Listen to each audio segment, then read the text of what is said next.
एक प्रश्न हर एक स्त्री के मन में उठता है, आज के समय में तो और भी ज़्यादा, कि नारी धर्म का उपदेश सीता जी को क्यों दिया गया।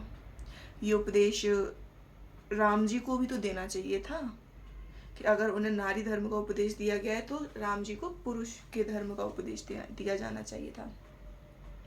हम लोग कितने मूर्खतापूर्ण कभी कभी बातें करते हैं। राम जी का विवाह जैसे ही हुआ, उसके तुरंत बाद जिस समय बहुपत्नी विवाह का समय था, उनके पिताश्री ने खुद 300 से ज़्यादा विवाह किए। उस समय में उन्होंने एक पत्नी विवाह का वचन सीता जी को दे दिया। अब ऐसे प्राणी को, मनुष्य को, भगवान को, ऐसे चरित्र को, ऐसे व्यक्तित्व को क्या आवश्यकता थी उपदेश देने की, कि तुम्हारा ये धर्म है, तुम्हें ये उपदेश दिया जाना चाहिए। थी नहीं आवश्यकता, इसलिए नहीं दिया गया उपदेश। और सबसे बड़ी चीज़ है कि सीता जी को उपदेश दिया गया, उन्हें भविष्य के लिए तैयार किया जा रहा था। माता अनुसुईया जी ने उपदेश देना बाद में प्रारंभ किया, उससे पहले दिव्य वसन भूषण पहिराए, जे नित नूतन अमल सुहाए, कह ऋषि बधु सरस मृदुवानी, नारी धर्म कछु ब्याज बखानी। क्या कहा? सबसे पहले दिव्य वसन दिए, नए ऐसे कपड़े दिए जो कभी भी जिनकी चमक फीकी ना पड़े। उसके बाद उन्होंने नारी धर्म का कुछ ऐसा उपदेश दिया है जो आज के समय में स्त्रियों को सुनना बहुत आवश्यक है। और नारी सच में संवेदनशील होती है, आप माने या ना माने। हम कितने भी प्रैक्टिकल हो जाते हैं, लेकिन हम उतने ही ज़्यादा इमोशनल होते हैं। अगर इस बात को हम एक्सेप्ट कर लेंगे तो इसमें बुराई क्या है, जी ये समझ नहीं आता।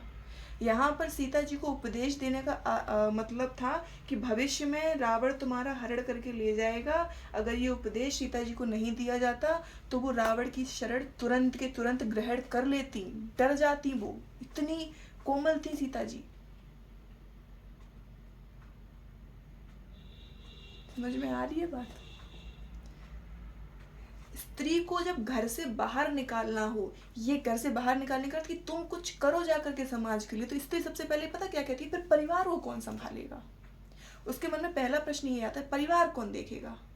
तो उसको ठोक पीट के बाहर निकालना पड़ता है कि तुम्हें संसार के लिए हो, संसार का लिए कार्य करो, क्योंकि वो अपने घर के बारे में ज्यादा सोचती है। तो नारी धर्म का उपदेश करने का मेन मतलब यही था, सीता जी को तैयार करना भविष्य के लिए।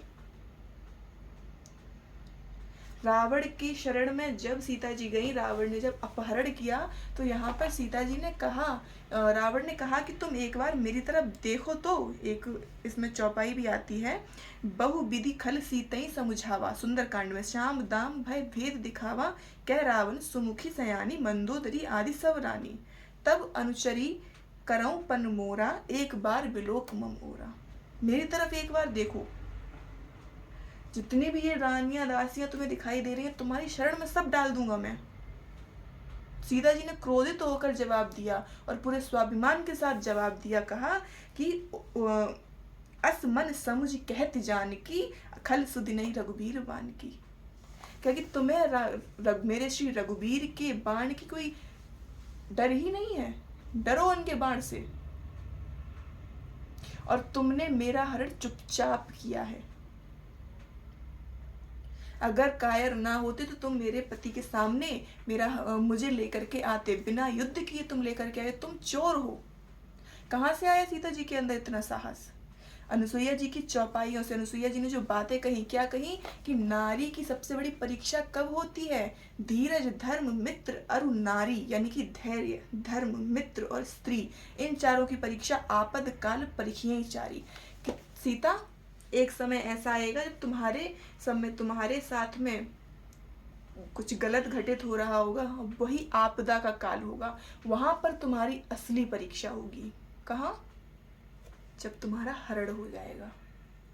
और वहां पर सीता जी की परीक्षा प्रारंभ हुई। वहां पर उन्हें अनुसुईया जी की जितनी भी बातें थी, उपदेश थे, उन्हीं के बल पर उन्होंने रावण की अधीनता स्वीकार नहीं की, नहीं गई वो रावण की शरण में। उन्हें अपने पति पर विश्वास था।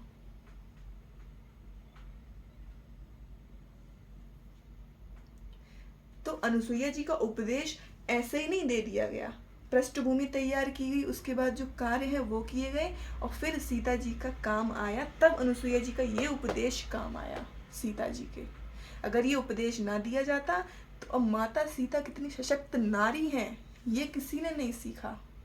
डरी नहीं वो, एक तिनके का सहारा लेकर के बैठ गई, कहा मेरे करीब नहीं, मेरे निकट मत आना रावण। कहाँ से आई इतनी शक्ति? माता अनुसुईया के उपदेश से।